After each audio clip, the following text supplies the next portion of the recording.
Hi mga baby ko, ayan, today is October 1 and today is my birthday. So, ayan mga baby ko, ang oras natin, time check is 2:15 early in the morning. So, ayan,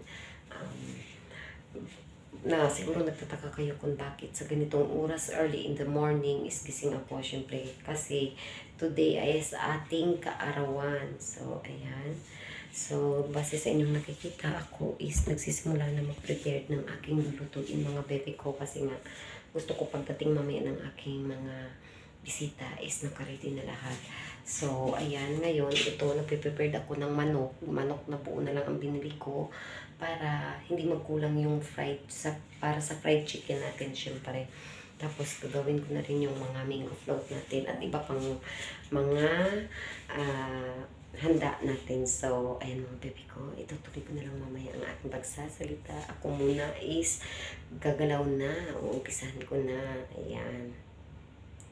Magandang buhay, magandang gabi mga baby ko. Ngayon lang ako uli nakapag-video kasi nabese ang bibi ninyo sa pagluluto. Ayan, tingnan nyo mga baby ko, ito ang aking mga magaganda at gwapong mga bisita. Hindi pa yan kompleto mga baby ko, meron pa pamayang darating around 10 PM to 11 PM hanggang madaling araw yan dito. At ipapakita ko sa inyo kung bakit ako nabisi, kasi ako'y nabisi sa aking pagluluto at ito ang aking menu for my birthday. Ate!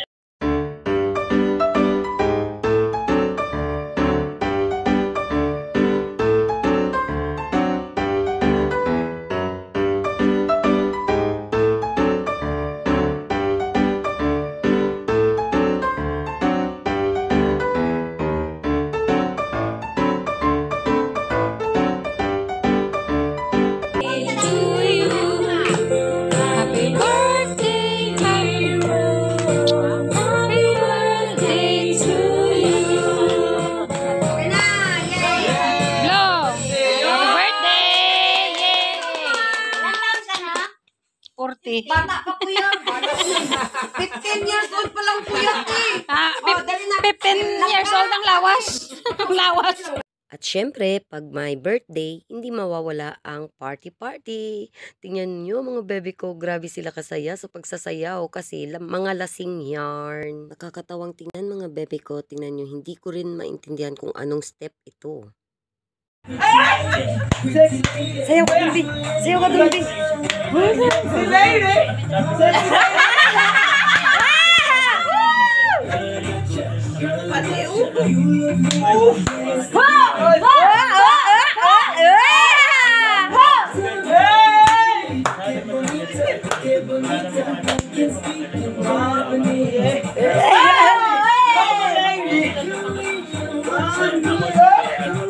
Oh my God, I feel sexy, huh?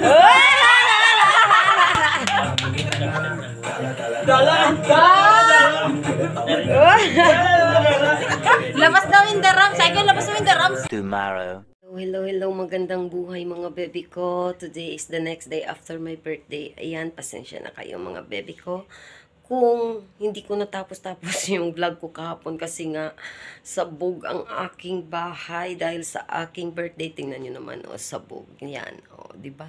Sabog yarn, di ba? Ayan siya.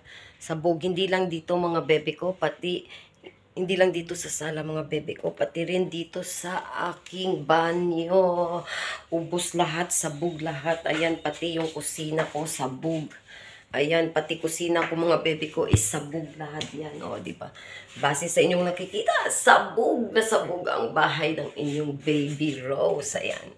So, pero kahit ano man ang mangyari mga bebe ko, masaya pa rin ako sa aking kaarawan, sa araw ng aking kaarawan. Ako'y nagpapasalamat sa lahat ng aking mga kaibigan na pumunta sa aking kaarawan, mga baby ko. Kasi, alam nyo yon yung pakiramdam na, alam nyo yung pakiramdam mga baby ko na kahit ganito lang tayo, kahit maraming nagsasabi na masama yung ugali ko, na may ugali talaga ako, aminado naman ako niyan.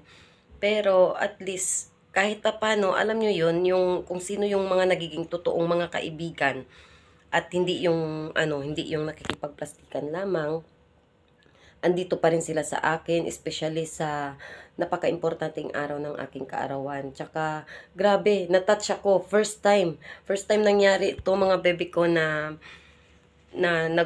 nagparty kami sa araw ng aking kaarawan, na umagahan kami lahat. So, ayan, nasabog ang inyong bebe at hindi na nakatulog. Wala akong tulog more than 48 hours sa ano lang dito sa aking kaarawan. Then, ito, at least kahit napuyat ako mga baby ko, sobrang happy ako. Sobrang happy ako kasi nga, yun nga, na-feel ko talaga at pina-feel talaga nila sa akin na kahit papano, kahit ganito lang ako, love pa rin nila ako, o di ba? Sa mga lahat pala ng mga kaibigan ko diyan na mga nagsipuntahan sa birthday ko, maraming salamat kina Ate Beth, kina Ate Grace, kina Jean, kay Lani, kay Bibi Lani, kay Kuya Dennis. Kuya Dennis, salamat sa pagpunta sa birthday ko, at saka sa asawa mo, at saka sa anak mo, saka sa iba pa, kay Ate Marites, kina Alex, sa lahat, hindi ko na ma-mention lahat kasi sobrang dami silang pumunta talaga sa birthday ko at sobrang happy ako. Sobrang saya ko at kahit papano, nafe-feel ko na kahit na yun na napapaiyak ako, grabe kasi sobrang saya ko kasi kahit na marami yung nagsabi sa akin na masama ang ugali ko, ganito ako, ganyan ako, alam pa rin nila na kahit papano, naging mabuti akong kaibigan sa kanila, naging totoo ako. Kaya, alam niyo yun, napapayak tuloy ako. Ano ba yan? Napapayak ako kasi sobrang saya ko kasi hindi ko inasahan na ganito ang mangyayari talaga, na ma-feel nila sa akin bilang naging mabuting kaibigan. Pinasaya talaga nila ako sa birthday ko. As in, binigyan nila ng importante yung pinakamahalagang araw sa akin. Kung kailan ako pinanganak ng aking mga magulang, hindi talaga nila ako biniko. Especially kay Ate Muna. Si Ate Muna, before birthday ko, day before birthday ko, pumunta na talaga siya dito sa akin kahit na may trabaho siya. Inano niya muna yung trabaho niya.